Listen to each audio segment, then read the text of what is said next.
50 வருஷத்துக்கு முன்னாடி ஏலியன்ஸுக்கு நாம அனுப்பின மெசேஜ் இப்போ தப்பான அட்ரஸ்க்கு போயிட்டு இருக்கு.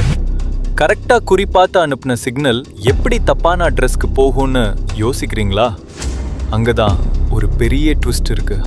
அரிசிப்போ ரேடியோ டெலிஸ்கோப் மூலமா M13 அப்படிங்கிற ஒரு பிரம்மாண்டமான நட்சத்திர கூட்டத்தை நோக்கி நம்ம சிக்னல் அனுப்பணும். நம்மளோட DNA அமைப்பு, பூமியோட லொகேஷன்னு, மனித இனத்தோட முழு ஜாதகமும் அந்த சிக்னல்ல இருக்கு. அது ஒளியின் வேகத்துல டிராவல் பண்ணாலும் அந்த இடத்த போய் சேர 25,000 வருஷம் ஆகும். ஆனா இந்த ஸ்பேஸ் கால்குலேஷன்ல ஒளிஞ்சிருக்க ஒரு கொடூரமான உண்மையை நீங்க தெரிஞ்சுக்கணும். பிரபஞ்சத்துல எதுவுமே ஒரே இடத்துல நிக்காது. நம்ம சிக்னல் அந்த குறிப்பிட்ட இடத்த போய் சேர இன்னும் 25,000 வருஷம் ஆகும். ஆனா அந்த 25,000 வருஷத்துல அந்த M13 நட்சத்திர கூட்டமே அதோட இடத்துல இருந்து பல கோடி கிலோமீட்டர் தள்ளி நகர்ந்திருக்கும். அதாவது நம்ம அனுப்புன அந்த சிக்னல் எந்த கிரகத்திலையும் மோதாம ஒரு வெற்றிடத்தை நோக்கி போயிட்டு இருக்கு. மனித இனத்தோட முதல் ஹலோ இந்த இருட்டான பிரபஞ்சத்துல அனாதையா டிராவல் பண்ணிட்டு இருக்கு.